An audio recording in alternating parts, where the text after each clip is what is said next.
Hello everyone. Today we will discuss about a group that is called Shanghai Cooperation Organization. ये एक ऐसा संगठन है जो सुरक्षा, स्थिरता और सहयोग का प्रतीक है. It was founded in 2001 with six member countries like China, Russia, Kazakhstan, Uzbekistan, Tajikistan, Kyrgyzstan. आज ये संगठन भारत, पाकिस्तान और ईरान को भी जोड़ चुका है.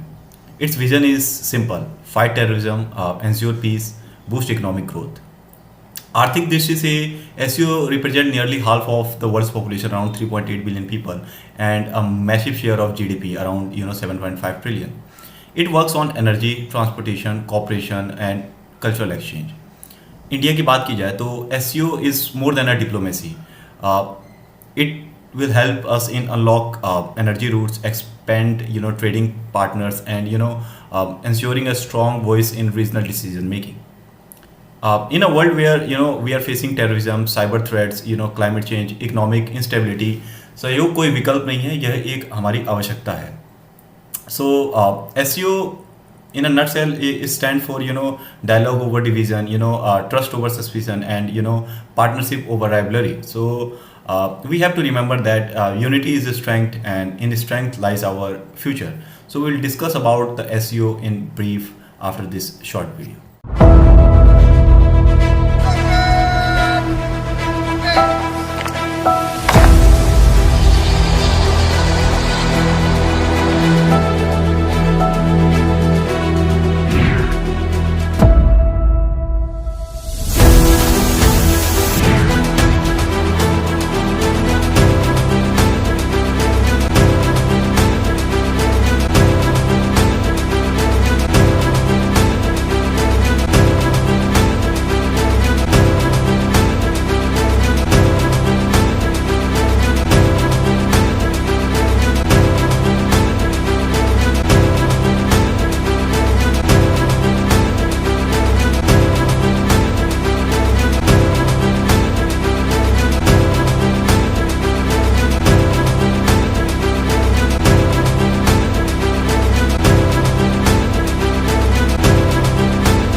Hello, ladies and gentlemen. We will talk about the SEO's Tianjin Summit 2025. We will do a comprehensive analysis of the upcoming 25th Shanghai Cooperation Organization. आज के एजेंडा में हम क्या कवर करेंगे? तो सबसे पहले एसईओ फाउंडेशन एंड एवोल्यूशन की बात करेंगे. सेकंड, तियानजिन समिट डिटेल्स की बात करेंगे जो अभी होने वाला है. चाइना जो प्रेसिडेंसी कर रहा है उसके एजेंडा उसके ऊपर हम बात करेंगे. प्री समिट एक्टिविटीज, जो समिट कभी भी कोई हेल्ड होती है उससे पहले की एक्टिविटीज होती है उसकी बात करेंगे, और जियो पॉलिटिकल कॉन्टेक्स्ट के बारे में बात करेंगे. अब हम जान लेते हैं एसईओ के बारे में. It is also called the NATO of the east. ऐसा क्यों कहा जाता है? क्योंकि सोवियत यूनियन से लड़ने के लिए नेटो की स्थापना हुई थी, लेकिन after the cold war China और कुछ सेंट्रल एशियन कंट्रीज ने मिलकर एक नया ऑर्गेनाइजेशन बनाया एसईओ, जो कि नेटो ऑफ द ईस्ट कहलाता है. Founded by China, Russia, Kazakhstan, Kyrgyzstan and Uzbekistan. Later expanded to, later जो था मतलब इंडिया, पाकिस्तान, ईरान और बेलारूस. पहले 3 मेंबर्स थे, उसके बाद 4 मेंबर्स को और ऐड किया गया. रिप्रेजेंट, ये जो एसईओ ग्रुप है ये रिप्रेजेंट करता है 40% ऑफ ग्लोबल पॉपुलेशन और 30% of global GDP. Spans from eastern Europe to south and central Asia. इसका काम क्या है? तो रीजनल स्टेबिलिटी लाना है, इकोनॉमिक कॉपरेशन लाना है, फाइट करना है टेररिज्म को, सेपरेटिज्म को और एक्सट्रीमिज्म को. सेपरेटिज्म मतलब किसी भी बेसिस पे रिलीजन को, कल्चर को बांटना, this called separatism. And extremism means किसी भी एक वैल्यू को किसी देश की सोच के ऊपर थोपना, is called extremism. And in democracy everyone has different perspective for the world. अब पैराडॉक्स की बात करते हैं कि कॉन्फ्लिक्टिंग इंटरेस्ट क्या है। तो how can on organisation that includes both India and Pakistan, क्योंकि इसके अंदर इस ग्रुप के अंदर इंडिया पाकिस्तान भी है, ईरान रशिया भी है, चाइना भी है, तो इनके बीच में हमेशा राइवलरी रहती है, इंडिया पाकिस्तान के बीच में, ईरान रशिया के बीच में। तो कॉम्पिटिंग इंटरेस्ट क्या है, जैसे कि इंडिया पाकिस्तान में हमेशा टेरिटोरियल डिस्प्यूट होता है, चाइना इंडिया बॉर्डर टेंशन रहता है, varying approaches to western relation, मतलब एससीओ के अंदर जितनी भी कंट्रीज है वो वेस्टर्न कंट्रीज के साथ अलग तरीके से डील करती है। यूनिफाइंग फैक्टर, एससीओ कंट्रीज को एकजुट रखने में क्या चीज हेल्प करेगी, तो share interest in regional stability. हम ये सारी कंट्रीज चाहते हैं 10 के 10 की रीजनल स्टेबिलिटी हो, इकोनॉमिक कॉम्प्लीमेंट्री हो, मल्टीपोलरिटी हो इन ग्लोबल गवर्नेंस, मतलब जैसे सिर्फ यूएसए या वेस्टर्न कंट्रीज के पास ही हर तरीके का पावर ना हो, मल्टीपोलरिटी हो, मतलब हर एक कंट्री के पास जो है वो कुछ ना कुछ एडवांटेज होनी चाहिए। अब हम बात करते हैं तो 2025 में जो चाइना के अंदर तियानजिन जो सिटी है वहां पे जो ये समिट होने वाला है, होस्ट कंट्री होगा चाइना। 2024-25 प्रेसिडेंसी की डेट है 31 अगस्त से सितंबर 1, हमारे मोदी जी भी वहां जाएंगे। लोकेशन है Tianjin China, major port city near Beijing. Significance 25th head of state council meeting होगा। अब चाइना इसका लीडरशिप कर रहा है, तो वो क्या चीजों को देखता है कि भविष्य में हम किस चीजों के ऊपर काम कर सकते हैं। तो डी डॉलराइजेशन, एससीओ मीटिंग में ये बात बार बार उठाई जाएगी कि हमें डी डॉलराइजेशन के ऊपर काम करना है। आज भी जो पूरे वर्ल्ड में ट्रेड होता है 70% जो ट्रेड होता है वो डॉलर के टर्म्स में होता है। तो that's why these SCO countries want that there should be dedollarisation, मतलब हम अपने जो नेटिव कंट्री के जो करेंसी है उसके अंदर डील करें। Financial architect, institutionalisation the SCO development bank as an alternative funding source. तो आपको पता है जैसे कभी भी किसी कंट्री को कहीं से पैसा लेना होता है तो आईएमएफ के पास जाता है, वर्ल्ड बैंक, क्योंकि वेस्टर्न कंट्रीज उसके अंदर मेजोरिटी स्टेक होल्ड करती हैं, तो उनका जब मन करता है तो फंडिंग रिलीज करती है, जब मन नहीं करता तो नहीं करती। तो इसलिए एससीओ चाहता है कि जो इन लोगों ने डेवलपमेंट बैंक स्टार्ट किया है उसको हम एज एन अल्टरनेटिव लेके चले। और security integration, deepening joint military exercise under rats, regional anti terrorist structure. तो इन्होंने एक ये स्ट्रक्चर बनाया जिसके अंदर ये 10 कंट्रीज अपने मिलिट्री को भेजती हैं ताकि वो टेररिस्ट एक्टिविटीज को रोक सके या फिर कोई कूप को रोक सके। तो इन लोगों ने इस तरीके से सिक्योरिटी इंटीग्रेशन किया। अब बात करते हैं पार्टिसिपेटिंग कंट्रीज की ऑर्गेनाइजेशन की। तो फुल मेंबर इसके अंदर इस एससीओ के अंदर 10 फुल मेंबर है, जो कि चाइना है, Russia, Kazakhstan, Kyrgyzstan, Uzbekistan, India, Pakistan, Iran और बेलारूस जो है न्यू मेंबर है। ऑब्जर्वर स्टेट्स क्या होते हैं कि इन स्टेट्स को जो है इस मीटिंग में बुलाया जाता है कि आप देखो कि हमारी कार्यशैली कैसी होती है। इसमें है Afghanistan, Mongolia, Turkey, Azerbaijan, Armenia, Cambodia, Nepal, Sri Lanka, Qatar plus 10 international organisation. अब बात करते हैं संघाई स्पिरिट की। तो चाइना का क्या आइडियोलॉजी क्या है इस एससीओ को लेकर, तो उसका कहना है कि हम म्यूचुअल ट्रस्ट पे काम करेंगे। हम 10 के 10 कंट्रीज जो है आपस में कॉन्फिडेंस बिल्ड करेंगे, म्यूचुअल बेनिफिट, आपस में एक दूसरे की सहायता के लिए काम करेंगे, इक्वलिटी, हर एक कंट्री को जो है एक equal military and economic power पे लाने की कोशिश करेंगे, कंसल्टेशन करेंगे कोई भी डिसीजन करने से पहले, रिस्पेक्ट फॉर डाइवर्सिटी, हमारे कल्चर अलग है, हमारे रिलीजन अलग है, लेकिन हम इस डाइवर्सिटी को जो है रिस्पेक्ट करेंगे। और नॉन इंटरफेरेंस, मतलब किसी भी एक्सटर्नल अफेयर्स के अंदर हम मेडल नहीं करेंगे। जैसे अगर इंडिया का कोई चाइना के साथ कॉन्फ्लिक्ट चल रहा है तो उसमें मेडलिंग नहीं करेंगे, मतलब उसमें हस्तक्षेप नहीं करेंगे।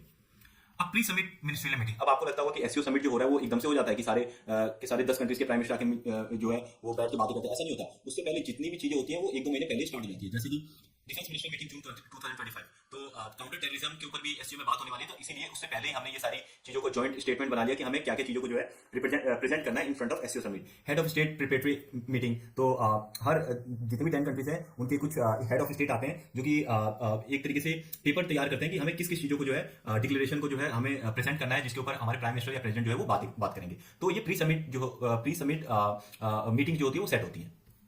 अब बात करते हैं कि सिग्निफिकेंट चेंज सिंस द 2025। तो आपको पता होगा कि 2025 में जो ये समिट हुआ था वो पाकिस्तान में हुआ था और 2025 में चाइना में हो रहा है। तो 2024 से 25 के बीच में क्या डिफरेंसेस हुए हैं, तो Belarus extension, Belarus joined as a 10 full member, पहले 9 मेंबर थे, अब बेलारूस में ज्वाइन करके इसे 10 मेंबर फुल मेंबर्स की जो है ये ऑर्गेनाइजेशन बन चुकी है। चाइना की integrity presently under Chinese leadership the SCO has accelerated integration of trade. China कहना है कि हमें ट्रेड बढ़ाना है, एनर्जी बनानी है, फाइनेंशियल फ्रेमवर्क्स पे भी काम करना है, साथ एससीओ डेवलपमेंट बैंक भी बना को जो है उसके ग्रोथ के ऊपर हमें ध्यान देना है। एनर्जी कॉर्पोरेशन एक्सपेंशन के ऊपर एनर्जी मिनिस्टर जो है वो आपस में मिलते हैं कि कैसे हम एक दूसरी कंट्री जो है थ्रू पाइपलाइन या थ्रू एयरवे जो है हम अपनी एनर्जी कॉर्पोरेशन को बढ़ा सकते हैं। इंटेंसिफाइड सिक्योरिटी कंसर्न, तो जैसे रेड्स के तहत हम जॉइंट मिलिट्री एक्सरसाइज करेंगे ताकि काउंटर टेररिज्म को हम रोक सकें।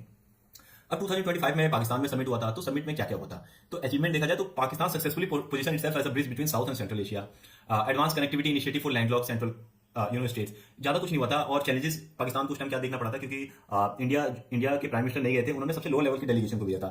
Limited progress on long standing border dispute, हमारा चाइना पाकिस्तान के साथ हमेशा बॉर्डर डिस्प्यूट रहता है, तो उसके ऊपर भी कोई रेजोल्यूशन निकला नहीं था। तो 2025 was not a big success for Pakistan.